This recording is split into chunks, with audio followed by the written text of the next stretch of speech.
Bienvenue dans l'univers enchanteur du conte africain 225, où les récits ancestraux prennent vie pour vous transporter au cœur des traditions et de la sagesse de l'Afrique. Dites-nous en commentaire, de quel pays magique venez-vous? Il était une fois un jeune garçon nommé Nonso, dont la mère était officier de police. Sa mère était grandement crainte par les gens autour d'elle. Personne n'osait croiser son chemin ou même dénoncer son fils pour ce qu'il était vraiment, un voleur impénitent. Sa mère ne manquait jamais une occasion de le protéger des conséquences de ses actes, même si cela signifiait étouffer la vérité par la peur et l'autorité. Nonso, malgré son apparence innocente, avait des doigts plus rapides que la plupart des regards ne pouvaient suivre. Il ne craignait personne et volait partout où il allait, assuré de la protection indéfectible de sa mère. Un dimanche, Nonso fut surpris en train de voler dans la boîte des offrandes à l'église. Un jeune huissier le prit sur le fait, essayant de forcer la boîte derrière l'autel. Il fut traîné devant l'église et humilié devant toute la congrégation. Alors qu'il était là, submergé par l'humiliation, sa mère fit irruption dans l'église en uniforme de police, bouillonnant de rage en voyant son fils réprimandé par le pasteur. Sans attendre d'explication, l'inspectrice Nan dévala l'allée, ses bottes claquant contre le carrelage, et cria avec colère au pasteur. « Comment osez-vous » tonna-t-elle, pointant un doigt sur lui. « Qui vous a donné le droit d'humilier mon fils dans votre église » demanda-t-elle. Le pasteur tenta d'expliquer, mais Nan l'interrompit avec fureur. « Est-ce ainsi que vous traitez un enfant, en le traînant devant toute l'église comme un criminel? Vous devriez avoir honte » dit-elle au pasteur en saisissant le bras de son fils, le relevant brusquement du sol. « Allez au diable avec votre église stupide, bande d'hypocrites » ajouta-t-elle, avertissant tous les présents de ne jamais parler de son fils. « Si l'un de vous souffle un mot de ceci à qui que ce soit, je veillerai personnellement à ce que vous le regrettiez » dit-elle en quittant l'église, traînant Nonso derrière elle. Quelques minutes plus tard, ils arrivèrent chez eux, et Nan ne fit rien pour aborder le problème. Nonso entra nonchalamment dans sa chambre comme si de rien n'était, sifflotant même en enlevant ses chaussures et en se jetant sur son lit, sortant quelques billets froissés qu'il avait réussi à glisser dans sa poche avant d'être pris. Nan, assise dans le salon, était en colère, non pas à cause du vol, mais à cause du manque de respect qu'elle ressentait de la part de l'église. « Des gens absurdes, ils pensent qu'ils peuvent toucher mon seul enfant et s'en tirer comme ça », se dit-elle. Puis un appel de la station de police interrompit ses pensées. Un tueur notoire était en fuite, et ses supérieurs lui demandaient de retourner au poste immédiatement. Nan quitta la maison précipitamment sans un mot. Nonso, assis dans sa chambre, réfléchissait à comment se procurer de l'argent. Il entendit soudain sa voisine, Mamachine, se plaindre de la rapidité avec laquelle son réservoir d'eau s'était vidé. Nonso jeta un œil par la fenêtre et vit Mamachine se diriger vers le ruisseau pour chercher de l'eau. Il y vit une opportunité d'entrer chez elle. Il avait entendu dire qu'elle gardait de l'argent chez elle. Dès que Mamachine disparut au coin de la rue, Nonso enfila ses sandales et sortit par la porte arrière. Ses mouvements étaient silencieux, calculés. Ce n'était pas la première fois qu'il s'introduisait dans une maison qui n'était pas la sienne. Il traversa la cour arrière, sauta par-dessus la petite clôture et se glissa par la fenêtre de la maison de Mamachine. Nonso atterrit doucement dans la petite cuisine. La maison était complètement silencieuse, alors il se dirigea rapidement vers la chambre. Ses yeux perçants repérèrent vite une boîte en bois sous le lit. À l'intérieur, il trouva des emballages, quelques enveloppes d'église et de l'argent soigneusement enveloppés avec un élastique. Les yeux de Nonso s'illuminèrent d'excitation. « Jackpot !» dit-il à lui-même avec un sourire malicieux. Il fourra l'argent dans sa poche et se dirigea vers la fenêtre pour sortir. Nonso s'échappa et rentra chez lui juste à temps pour ne pas être vu. Mamachine revint du ruisseau et découvrit ses économies envolées. Elle s'effondra au sol, pleurant amèrement. « L'argent pour l'enterrement de mon mari, mon Dieu, ayez pitié. Nonso, je sais que c'est toi, rends-le, s'il te plaît. » Elle alla de maison en maison, suppliant, pleurant, accusant, mais personne n'osa confronter Nonso ou sa mère. Tout le monde savait comment l'inspectrice Nan traitait ses affaires avec légèreté et menace. Ainsi, Nonso s'en tira une fois de plus, laissant la pauvre veuve souffrir dans son chagrin. Le lendemain matin, Nonso décida d'acheter des choses avec l'argent volé. Il se promena sur l'autoroute animée, se faufilant entre les voitures klaxonnantes et les conducteurs de bus en colère. Soudain, Il vit une voiture argentée coincée dans les embouteillages, ses fenêtres ouvertes. Sur le siège passager, il y avait un sac à main noir de marque avec des fermetures éclairs. Personne n'était à l'intérieur, le conducteur étant sorti acheter du maïs. Le cœur de Nonso s'emballa alors qu'il décidait de voler le sac. Sans réfléchir, il glissa sa main dans la voiture et s'empara du sac par la fenêtre. Nonso courut aussi vite que ses jambes le permettaient, comme s'il était poursuivi par le diable lui-même. Il arriva chez lui, en sueur et essoufflé, s'enferma dans sa chambre et jeta le sac sur le lit, impatient d'en découvrir le contenu. Nonso ouvrit la fermeture éclair et regarda à l'intérieur. D'abord, il crut que ses yeux lui jouaient des tours, puis il se figea. À l'intérieur du sac se trouvait une tête humaine, celle d'une femme. Ses yeux étaient ouverts, son visage pâle, avec du sang séché autour de son cou comme un collier. Nonso hurla de terreur, un cri aigu et glaçant qui résonna dans la maison. Sa mère Nan, qui venait de rentrer du poste, fit irruption dans la chambre, arme au poing. « Qu'est-ce qui se passe ?» demanda-t-elle à Nonso, qui haletait, pointant le sac étrange sur son lit, tremblant et incapable de parler. Nan s'approcha prudemment et regarda à l'intérieur. Ses yeux s'écarquillèrent d'incrédulité alors qu'elle reculait, terrifiée. « Sang de Jésus !» dit-elle en faisant le signe de la croix. « Qu'est-ce que c'est ?» demanda-t-elle à son fils, qui restait figé, incapable de parler. Nan devait agir avant qu'il ne soit trop tard. Rassemblant tout son courage, elle saisit le sac avec des mains tremblantes et le ferma d'un geste brusque qui la fit sursauter. Sans perdre une seconde, Nan enfila sa veste de police et quitta la maison avec le sac. Elle ne demanda pas d'explication, ne posa pas d'autres questions. Tout ce qu'elle savait, c'était que ce qui se trouvait dans ce sac était maléfique et devait être éloigné de chez elle. Nan conduisit jusqu'à la périphérie de la ville, loin de l'autoroute, vers une ferme abandonnée que personne ne visitait. L'air était calme, trop calme, même les criquets semblaient retenir leur souffle. Nan gara sa voiture sur le bord de la route, prit le sac et courut dans les buissons, écartant les branches et les épines. Son cœur battait comme un tambour de guerre. Arrivée au cœur de la forêt, elle creusa un trou peu profond avec ses mains, y déposa le sac et le recouvrit rapidement avant de s'enfuir, terrifiée. Nan rentra chez elle quelques heures plus tard et trouva son fils Nonso inconscient sur le sol, son ventre gonflé de manière anormale, comme celui d'une femme enceinte sur le point d'accoucher. Elle le transporta d'urgence à l'hôpital, mais les médecins n'avaient aucune idée de la cause du problème. « Il va parfaitement bien d'après nos observations », dirent-ils à Nan, qui leur demanda s'ils étaient fous de donner une réponse aussi négligente. « Comment peut-il aller bien avec un ventre qui semble sur le point d'exploser ? Êtes-vous aveugle ?» s'écria-t-elle, faisant les 100 pas dans le couloir de l'hôpital comme une lionne protégeant son petit.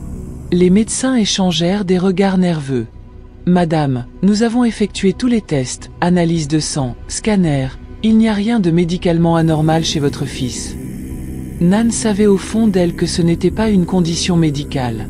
Cependant, elle avait du mal à accepter que son fils puisse être sous une malédiction. Le sac n'était pas ordinaire, et Nan était convaincue qu'il était lié à ce qui arrivait à son fils. Elle ramena rapidement Nonso à la maison. Il était toujours inconscient, et son ventre continuait de gonfler à un rythme terrifiant. Nan passa quelques coups de fil, et une prophétesse lui fut recommandée par un ancien collègue.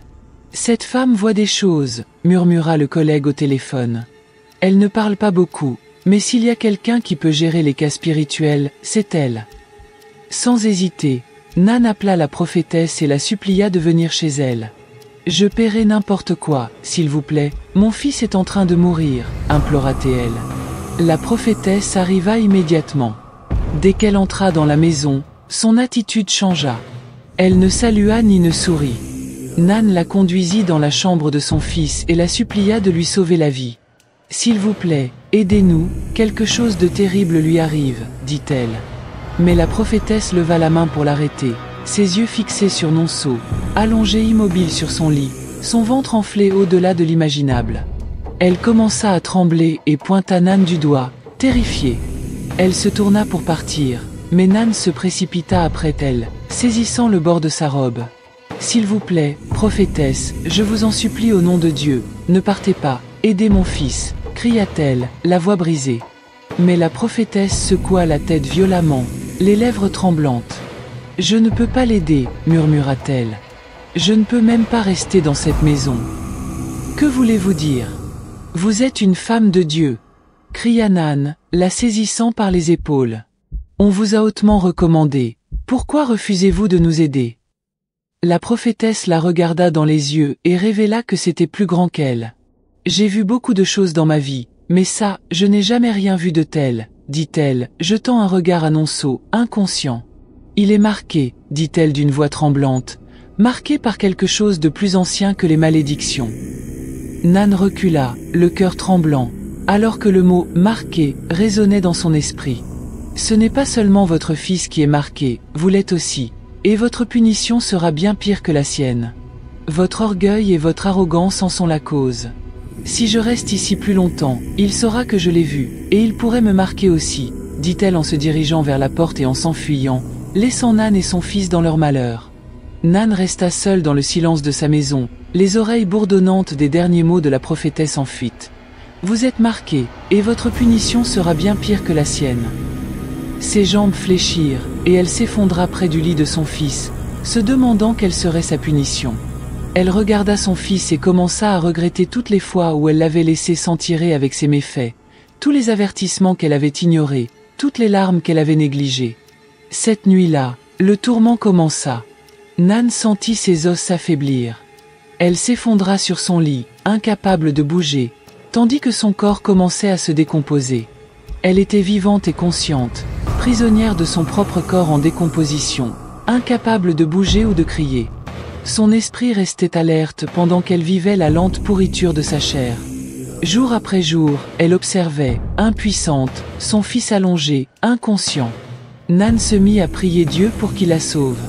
Pendant des jours, elle resta là, sans secours, espérant qu'un voisin viendrait la chercher. Mais Nan savait qu'après toutes les terreurs qu'elle avait infligées à ses voisins, personne ne viendrait. Personne n'oserait même frapper à sa porte. Alors, elle pourrissait seule, priant pour que Dieu sauve sa vie et celle de son fils.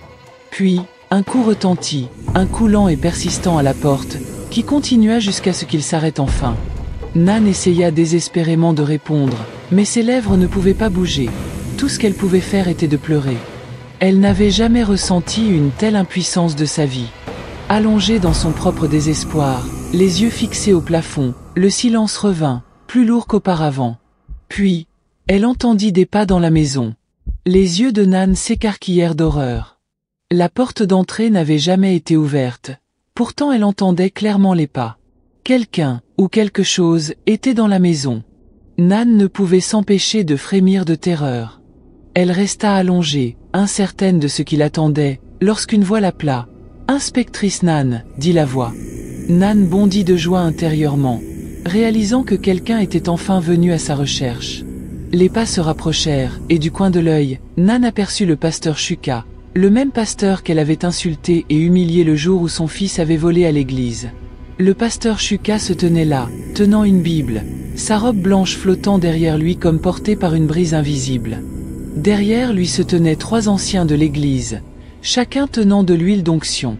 Des larmes coulèrent sur les joues de Nan. Comment pouvait-il être là? Pourquoi viendrait-il? Se demanda-t-elle. Le pasteur Shuka s'approcha, insensible à l'odeur qui emplissait la pièce. « Je vous ai vu dans mon rêve il y a 3 nuits, dit-il calmement. Vous étiez allongé ici, et votre fils n'était plus votre fils. » Il regarda le corps gonflé de Nonso. « Il y a quelque chose d'ancien dans cette maison, continua-t-il, quelque chose qui est entré par le péché du vol et qui s'est enraciné par l'orgueil. » Le pasteur Shuka se tourna vers les autres et hocha la tête. « Nous devons commencer, dit-il. » Les anciens allumèrent leurs bougies, et la pièce trembla alors que la présence maléfique commençait à s'agiter. Le pasteur Shuka ouvrit sa Bible et commença à prier, sa voix ferme et autoritaire, tandis que les écritures s'écoulaient de ses lèvres. Les rideaux s'agitèrent violemment, la lumière vacilla, et un son inhumain éclata du corps de Nonso. Les yeux de Nonso s'ouvrirent brusquement. Le mal avait pris possession de son corps, hurlant de colère contre les pasteurs, un cri qui n'appartenait pas à un garçon. Le pasteur Shuka ne broncha pas. Il versa de l'huile d'onction sur le front de Nonso et pria avec ferveur. Soudain, le lit se mit à trembler, le miroir sur le mur explosa, Et des ombres, une forme commença à s'élever. C'était la femme maléfique du sac, flottant au-dessus du sol, les yeux brillants, la tête continuant de saigner. « Vous ne les prendrez pas », grogna-t-elle avec colère. Le pasteur Shuka lui fit face avec un esprit intrépide. « Vous n'êtes pas en paix, mais vous reposerez aujourd'hui, dit-il, tenant un petit mouchoir blanc qui avait été prié pendant 3 jours. « Retournez dans la fosse d'où vous venez, dit-il en pressant le tissu contre la poitrine de Nonso. Avec un cri assourdissant, la femme maléfique disparut dans une fumée noire. Les bougies s'éteignirent, et la pièce redevint silencieuse. Nonso s'effondra, son corps amaigri, mais plus gonflé. Nan cligna des yeux, ses doigts commencèrent à bouger. Elle pouvait maintenant se mouvoir, et sa peau était restaurée. « Je peux parler maintenant, » dit-elle joyeusement, les larmes coulant sur son visage. Le pasteur Shuka se tourna vers elle et expliqua que l'esprit ne se contentait pas de la tourmenter. Il se nourrissait de sa culpabilité, ce qui lui donnait un pouvoir sur eux. Il oignit son front avec de l'huile, déclarant qu'elle vivrait à condition de changer de vie. Nan promit de changer, les larmes coulant sur son visage. Elle tomba à genoux, sanglotant de manière incontrôlable. « J'étais aveugle, aveuglée par l'orgueil, » pleura-t-elle. « Je pensais protéger mon fils, mais je ne savais pas que je le détruisais. » Le pasteur Shuka posa une main sur son épaule, révélant que la miséricorde existe même après le jugement. Mais il avertit Nan de ne jamais revenir à ce qu'elle était, ni en tant que mère, ni en tant que femme, ni en tant qu'âme. Les anciens se rassemblèrent autour d'eux et entonnèrent un chœur de louange et d'adoration. Une paix profonde et pure s'installa dans la maison pour la première fois depuis très longtemps. L'air était pur et paisible. Une semaine plus tard, Nan et Nonso rendirent visite à l'église. Nonso se tenait aux côtés de sa mère, à l'autel de cette même église où tout avait commencé. Son arrogance et son orgueil avaient disparu. Nonso ressemblait à un garçon qui avait vu la mort de près et en était revenu avec une histoire qu'il pouvait à peine raconter. Nan s'avança et prit le micro. Elle s'adressa à toute l'église, la voix tremblante. « Je suis venue ici il y a quelques semaines, non pas en tant que mère, mais en tant qu'avertissement. J'étais fière, arrogante. J'ai laissé la peur des hommes devenir ma loi, et j'ai laissé mon fils devenir un monstre en mon nom, dit-elle, faisant une pause pour regarder son fils avant de continuer. Mais Dieu nous a donné une autre chance à travers les mêmes personnes que j'ai moquées, à travers le pasteur que j'ai insulté. Aujourd'hui, je me tiens devant vous pour demander votre pardon. » L'église entière resta silencieuse, la regardant avec compassion. Puis Mamachine, la veuve dont Nonso avait volé l'argent, se leva. Elle marcha lentement vers l'autel et serra Nan dans ses bras. « Je te pardonne, et je suis heureuse que tu aies décidé de faire ce qui est juste, » dit-elle. Toute l'église se leva pour applaudir, tandis que le pasteur Shuka essuyait une larme et s'avançait. « Qu'il soit connu, dit-il, que le mal peut venir pour une nuit, mais lorsque le cœur se repent, Dieu combat pour les briser. » Nonso apprit une leçon amère, ne plus jamais voler. Il commença à réparer ses torts. Le lendemain, il se rendit chez Mamachine, cette fois non pas pour s'introduire par sa fenêtre, mais pour frapper à sa porte, la tête baissée. Elle ouvrit et resta figée, surprise de le voir avec une enveloppe à la main. « J'ai économisé de l'argent, » dit doucement Nonso. « Ce n'est pas tout ce que j'ai pris, mais je continuerai à travailler jusqu'à ce que je rembourse tout. » Mamachine le regarda, les lèvres tremblantes, non pas de colère, mais de soulagement. Elle prit l'enveloppe lentement, puis tendit les bras et serra Nonso contre elle. « Je t'ai déjà pardonné, mon fils, » murmura-t-elle en le remerciant. À partir de ce jour, Nonso devint un autre garçon. Il rendit tous les objets qu'il avait volés, même les plus petits, crayons, mouchoirs, jouets. S'il ne trouvait pas le propriétaire, il les déposait dans la boîte des offrandes de l'église. Il devint connu non plus pour ses doigts agiles, mais pour son esprit humble. Chaque fois que quelqu'un lui demandait pourquoi il avait changé, il baissait les yeux et disait « Je suis mort une fois, mais Dieu m'a ramené. » La leçon à tirer de cette histoire est que tout ce qui va autour vient autour. Apprenez à être gentil avec les autres et à les traiter comme vous aimeriez être traité. Ne laissez pas la cupidité vous pousser à faire des choses que vous regretterez. Parents, apprenez à réprimander vos enfants lorsqu'ils font le mal. Ne défendez pas le mal au nom de l'amour, car le véritable amour discipline, le véritable amour corrige. Ce que vous ignorez aujourd'hui au nom de la protection pourrait devenir la chose même qui détruira votre enfant demain. Et aux jeunes, souvenez-vous de ceci. Chaque action a des conséquences. Personne n'échappe à la récolte de ses graines. Cela peut ne pas arriver aujourd'hui ou demain. Mais cela viendra sûrement. Mais par-dessus tout, lorsque la miséricorde vous trouve, saisissez-la. Quand la vie vous donne une autre chance, utilisez-la. Quand la main de Dieu vous arrache à la destruction, ne retournez pas au feu, car tout le monde ne sort pas du tombeau pour raconter l'histoire. J'espère que vous avez apprécié cette histoire. La prochaine fois, je vais prendre le nom des bavards et absents.